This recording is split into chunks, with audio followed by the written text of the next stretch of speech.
Why does Peter Duel, a television actor whose brief career ended 4 decades ago, continue to command interest today? Those who recognize his brilliant talent are led to the discovery of an exceptional man, an actor who believed that playing a part meant exposing an inner aspect of oneself. Peter personified charm, intellect, passion, and dedication to causes such as ecology and Native Americana. He sought acting roles, however, that contradicted his sunny image and called such characters heavies. Generally, Peter Elstrom Duel's life mirrored the tenor of his times. Born February 24, 1940 in Rochester, in upstate New York, and raised in nearby Penfield, he eventually became a troublesome high school student, just as the moody teen rebel appeared in movies. "I thrived on trouble," he once said. "It always got me out of that boring classroom and into something interesting like the chink in the principal's armor." The beginning of his acting career corresponded with the brassy confidence of the early 1960s. As that confidence slid into darker counterculture, Peter's life became mired in addiction and disappointment. Lifelong themes manifested early. He was self-reliant, independent. He was committed to not allowing others to shape him. Charming and social, his nature also required solitude.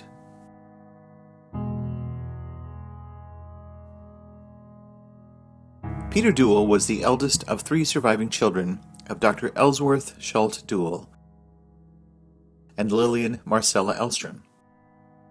A 4th child was born in September 1952, but the little girl died. For 3 generations, the Duel family had practiced as doctors, and the home of Peter Elstrom, Geoffrey Jacob, and Pamela Jane contained their father's medical office, where their mother assisted as a nurse. During Peter's early childhood amid World War II, pilots were national heroes for their daring service in protecting freedom. Small wonder that a little boy would be attracted to this heroic, glamorous career. By age of 5, Peter could identify airplanes by shape, a skill encouraged to develop in the interests of national defense, and he could recite their technical components, early evidence of his intelligence. Into his teens, Peter tenaciously insisted that he would be a pilot. He stated later that he received some coaxing to become a doctor and continue in the family tradition. "Nobody believed me," he said, "when I always encountered with the news that I was going to be a flyer." In interviews, he expressed jealousy of the work that demanded his father's evenings as well as days, and observed that dinner was the one time when the family actually saw Dr. Duel. Summer vacations were the one exception. In Peter's words, when his father was fully available to the family. These were spent at a lakeside cabin in Canada. There the Duels had fun and the children learned to love the natural world.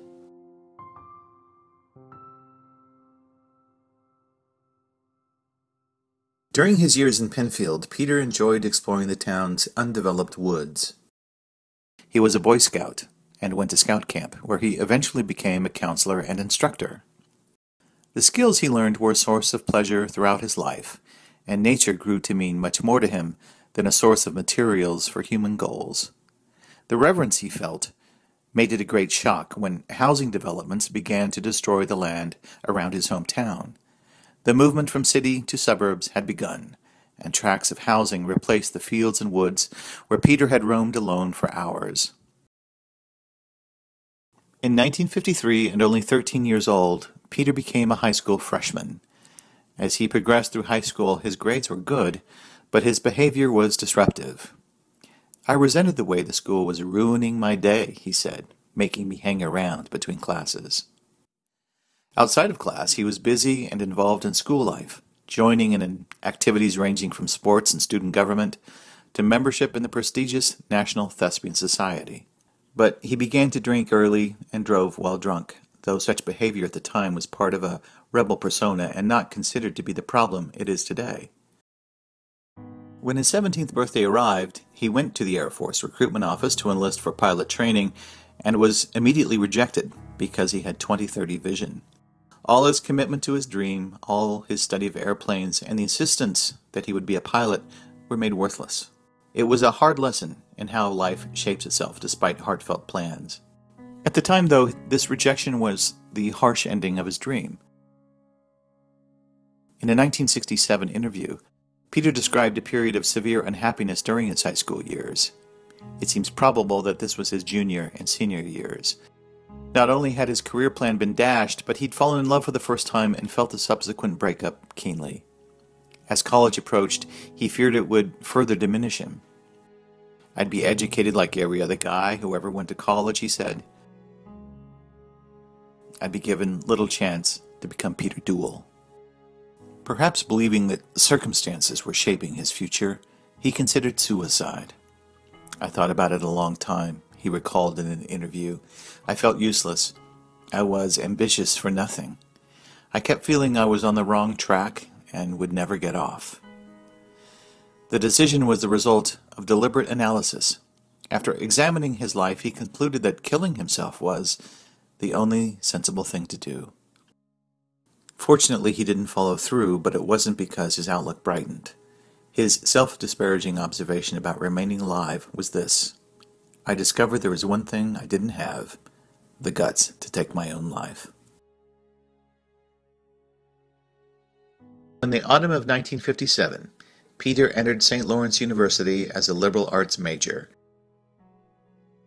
He then returned to Penfield during the 1958 spring break. One night toward its end, he and a friend drove into a nighttime snowstorm. Speeding along, they were hit in a head-on collision. Peter was in the passenger seat, and the impact threw him through the windshield.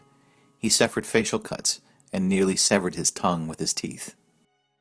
The crash also broke his pelvis, the sort of impact injury that can lead to fatal internal bleeding, but he survived the immediate risks to his life.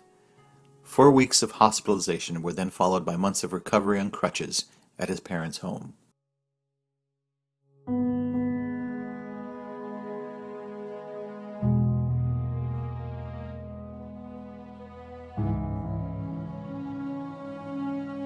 In the autumn of 1958, Peter returned to St. Lawrence University, where he resumed the role of rebel and continued making trouble. "I went to college and turned out to be one of the wild ones," he said. "There was no real excuse. I knew better." Spring semester ended, and Peter invited his parents to watch him perform in a college production of Tennessee Williams' The Rose Tattoo. Peter himself admitted, "My 2 years there were a disaster, except for the plays I was in." He later commented about these acting efforts. "I never applied myself. I never learned my lines. I just winged it." Peter Duel countered his weaknesses with his winning personality and disarming charisma. He was impulsive, generous, and protective of those whom he took under his wing. He was also kind to animals, loved nature, and wanted to help those close to him. Though he had many talents, acting was Peter's vocation. In his words, "I just sort of fell into something I love, the only thing I ever really liked doing."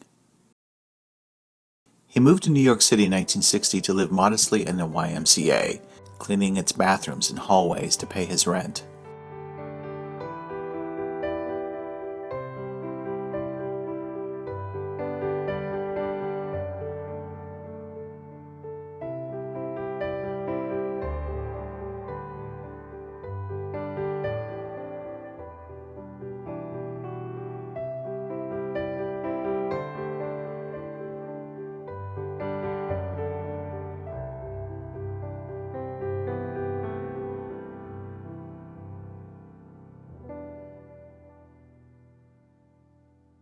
Peter threw himself into the demanding life of school and auditions.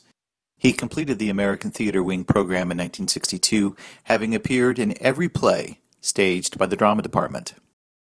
"I studied Shakespearean drama, restoration comedy, fencing, dancing, speech, elocution, and body movement. They really put you in shape there," he said. A year after graduation, he achieved his breakthrough into mainstream theater. The Broadway comedy hit Take Her, She's Mine formed companies for road tours, and Peter was cast in the role of Don Bowdry. When the Take Her, She's Mine tour ended in Washington, D.C., Peter didn't return to New York. Instead, he spent the summer of 1963 at home in Penfield, suggesting that he'd already decided to move to California. He had enough experience to understand New York theater, and it was still early enough in his career that he could experiment in Hollywood without losing ground. As Peter said in a 1967 interview, "I never sat around waiting for instant popularity." After he consciously decided to invest 5 years in Hollywood, he moved across the nation at the summer's end. He soon settled in a small apartment on North Fuller Avenue in West Hollywood, a Los Angeles neighborhood located just below the hills that divide the city proper from the San Fernando Valley. The modest 2-room walk-up over a garage would be Peter's home for all but the last few months of his life. The apartment was located conveniently, with Warner Brothers, Universal, Disney Studios to the north, and Paramount and MGM to the south. As a new face in Hollywood, Peter needed to blend in as a certain type, and then stand out among his competitors.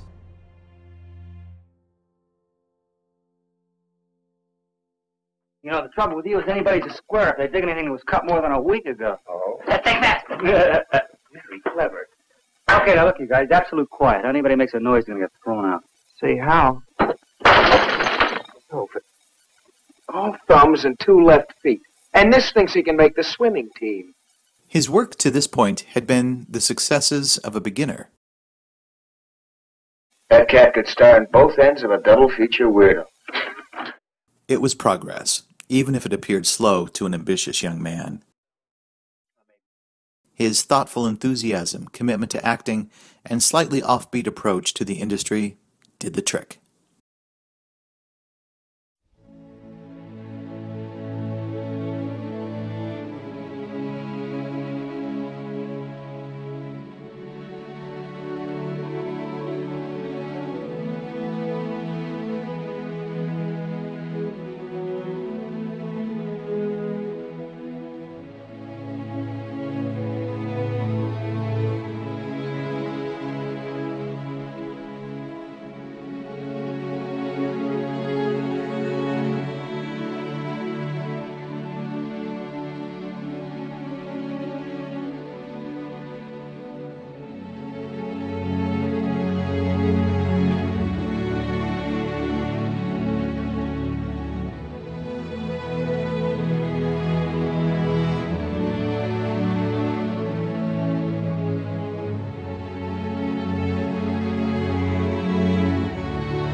In 1967, Peter became involved in politics and social issues.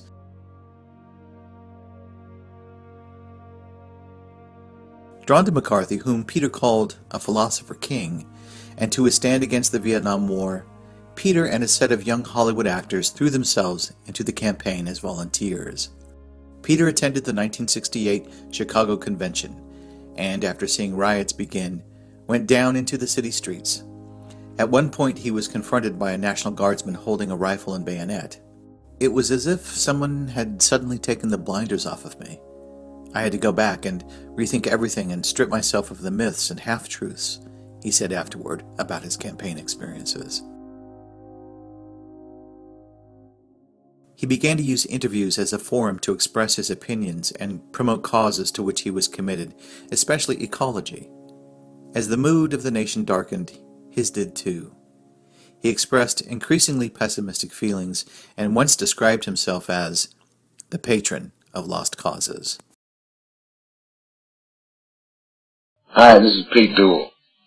If you're wondering about why my voice sounds a little different, I've had laryngitis for about 4 or 5 weeks. I don't know how to really get rid of it. Anyway, I'd like to rap with you about land, air, nature in general. I was very fortunate as a kid. I grew up in Penfield, New York, and at that time it was a small country town, surrounded by fields, farms, beautiful woods. It was no accident I grew up loving the outdoors, just doing what came naturally. To make things even better, our vacation time was spent by a lake in northern Ontario, where my brother, sister, and I swam, fished, hiked, and just goofed all summer long. The country almost too lovely to describe. Whenever I get the chance, and that isn't too often now that we're making Smith and Jones, I desert Hollywood and head for the mountains and keep going until I'm far away from the city society that pollutes the senses. I get away from man-made sounds that blast the ears, air that clogs the lungs, billboards that offend the eyes, and I search for air that you can't see, natural colors to trip on, and the fragrance of wildflowers, trees, lush meadow grass. I want to enjoy these things as long as I can. But at the rate things are going, it might not be too much longer until nothing is left, unless you and I take it upon ourselves to do something about it.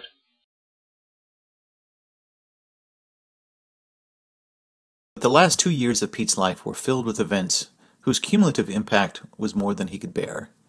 Emotionally, professionally, physically, and in his self-assessment, he endured experiences each of which alone were staggering. In October 1970, the pilot episode of Alias Smith and Jones began 16 days of production. The night of October 24, driving drunk, he made a left turn into the path of an oncoming car. The passengers in the other car were injured, seriously enough to need hospital treatment and follow-up surgery. Pete did not need modern condemnation to make him grieve over having harmed 2 innocent people. He knew what it was to suffer injury in a car accident. Production on Alias Smith and Jones continued the following Monday, involving 12 to 14-hour days with 5 to 6 days allotted for each episode. In a January 1971 interview, Pete described how the demanding schedule took its toll. Ben and I are in every damn shot. We don't have time for anything. I'm so tired, I'm confused, my ears are ringing. Ben starts showing up late, it's been so cold, and by 11 a.m. I start to drag. By 4 p.m., I can't do anything. Pete's court dates concerning the car accident were confined to the spring-summer production hiatus between Alias Smith and Jones Season 1 and Season 2. How painful this process was is revealed by a wrenching letter he wrote to the judge to detail his sorrow and guilt. In part it read, "In recalling my feeling on that night, shame and terror literally filled my mind. Sitting here 8 months later, it is very difficult to recreate the events of the accident, or even to try to find justification for my conduct. But I do want your honor to know that I am a person basically interested in other people, and I would not knowingly do harm to anyone." He was placed on 2 years probation and was required to surrender his driver's license. On June 23, the first day of production for Season 2 of Alias Smith and Jones, Pete was driven to the set. The renewal of Alias Smith and Jones for a second season meant that, for at least another year, the golden age of varied, challenging roles was over for him. Playing Hannibal Heyes rarely gave him the emotional depth he enjoyed. The series was written as such. In press interviews, Pete showed ambivalence about Alias Smith and Jones from the start. Although the situation of a young man in constant danger of capture and life imprisonment is not comic, he first expressed uncertainty about how to play Hayes, but on another occasion described being envious of the character's ability to remain cheerful in adversity. The more I get to be like Hannibal, the happier I will be. It is a sad irony that, as Pete slid into severe depression, he daily used his acting skills to portray cheer and showy confidence. How's this? To who it may concern, Seth Griffin is tied up at the old farmhouse ruins about 4 miles west of town. Go out and untie him. Make sure you don't sign your own name. Not, I'm signing yours. What? Although no longer involved in national politics, Pete was still concerned about the conditions under which actors worked. He joined the Concerned Actors Committee and campaigned for a position on the Screen Actors Guild board, in what was the first across-the-board challenge to nominees selected by the SAG nominating committee. Balloting occurred in the first week of November. Predictably, all the CAC candidates lost. They were perceived as a radical fringe. Pete took the news hard, perhaps as confirmation of his being a patron of lost causes. A week before his death, he pinned the telegram that announced his defeat to a wall and shot a bullet through it. Much has been written about Pete's last day. Taken together, though, the accounts still leave questions. After a usual day's work, his evening plans were spoiled by an order that he remain at the studio to loop lines. Harold Frizzell, his stand-in, drove him home afterward, and they watched the airing of the Alias Smith and Jones episode, Miracle at Santa Marta. That's Meg Parker. Who's Meg Parker? We rode down together on the stage from Yuma. She's a widow, traveling around the world. Around the world. You can't get there from Santa Marta. That's what I thought, too, when she told me about it, but I had no reason to think anything was peculiar. Do you know something? What? Now I think it's peculiar. Come on. Then they watched most of a basketball game together. Pete's girlfriend, Diane Ray, spent the evening in their bedroom. Frizzell left around 10 p.m. and later told police that Pete was sober at the time of his departure.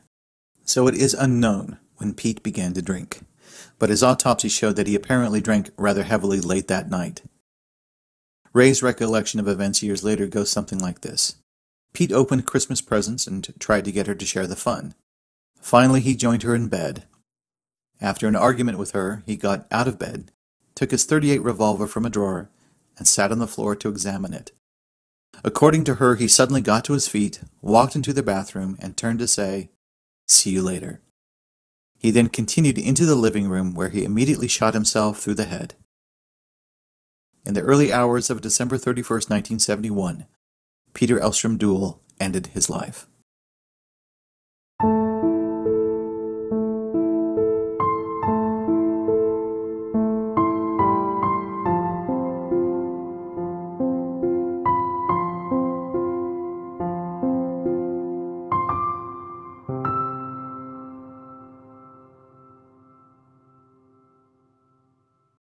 We will never know the exact details of that night or how the factors added up to that tragic moment. We do know he faced a number of disappointments that day alone. A canceled evening plan, his viewing of an inadequate television episode by his standards, the knowledge of the renewal of his series for another season, an upsetting phone call from his former lover, an argument with Diane, the arrival of another year. Somehow that night it added up to more than he could bear. Another night, a different set of events, and he might have lived. But during the weeks that preceded his death, Pete had given warning that suicide was in his thoughts. There was a memorial service in Los Angeles at the Self-Realization Fellowship Temple and another in Penfield. His 4 remaining episodes of Alias Smith and Jones were aired without interruption. Pete's final interviews and speculative articles about his death were published. The following summer, his episodes of the series that he disliked so much were rerun, and fans watched them in sorrow. And after that, the love affair the world had with Pete Duel ended for a long time. Though some fans kept in touch through homemade newsletters, Pete's talent disappeared from the screen, and the press rarely mentioned his name.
Years passed, but people did not forget him.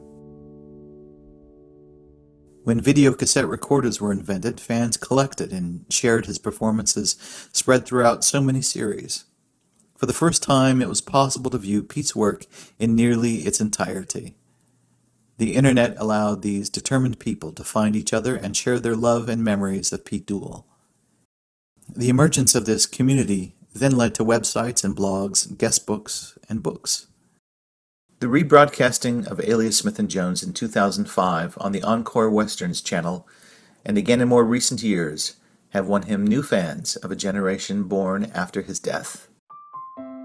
Thus, the collective memory of Peter Elstrom Duel remains fresh and strong, as does interest in his life, his complex character, and his magnificent talent. Not lessened by the passage of time, the sorrow felt over his not being with us today, working and pursuing his goals as a man and actor, has led people to work for the causes he held dear, and to do it in his name and in his honor. Pete touched many people all around the world, and it is safe to say that his positive influence reaches far beyond those who knew him personally. His troubles were many more than was known publicly at the time of his death, and the recent revelation deepens the picture of a person who yearned to be honest with himself, and ultimately judged himself by the strictest standards. He was an extraordinary man with an extraordinary talent, who lived with courage and who wanted to make a meaningful contribution to the world. We are lucky to have had him among us.